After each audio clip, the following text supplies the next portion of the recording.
So we are here with Charly Bagusat, a second-year student for communications, and he's going to tell us a bit about his projects. So Charly, why did you decide to study communications?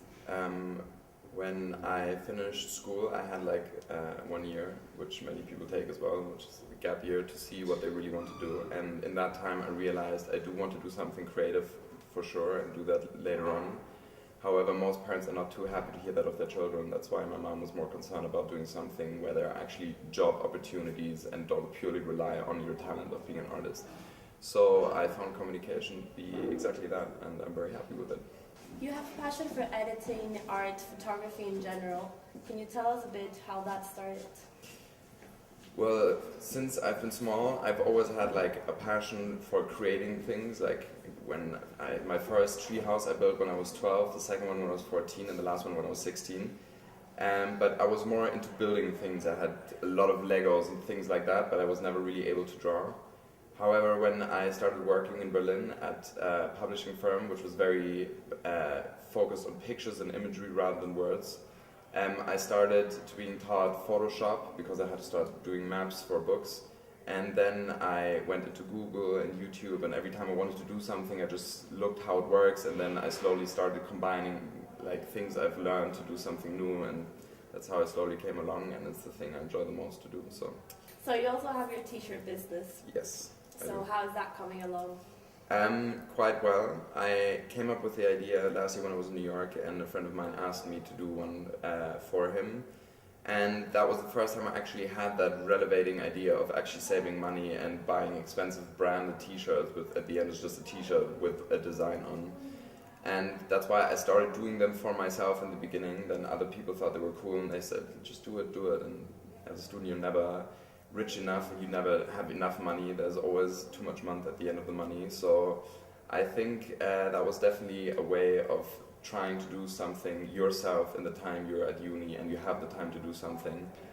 And now I'm probably going to start to produce them, sell them with my sister, who just finished studying in Vienna at a very good business university.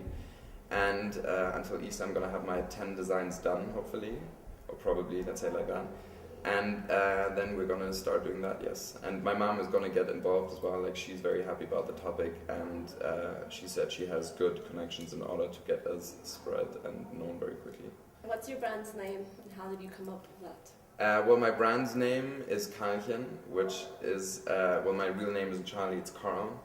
And when I was a baby, in German, it's if you make things cute, you put chen at the end, and it's makes it a little more adorable.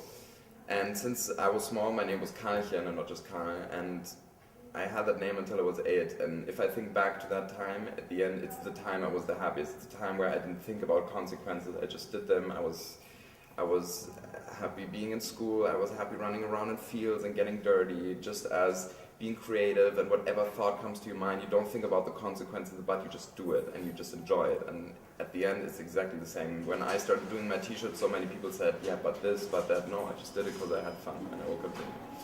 So where do you find the inspiration for the designs you actually put in your t-shirts?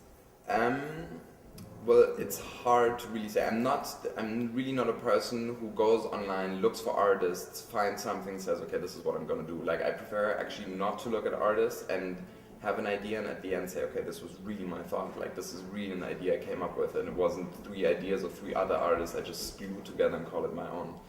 But of course, there are things where I see them say, oh, that's really cool, and I just always keep it in mind, and the next time a new thing comes up and I know how to fix that to the other, I will bring in that idea and I will try to do that.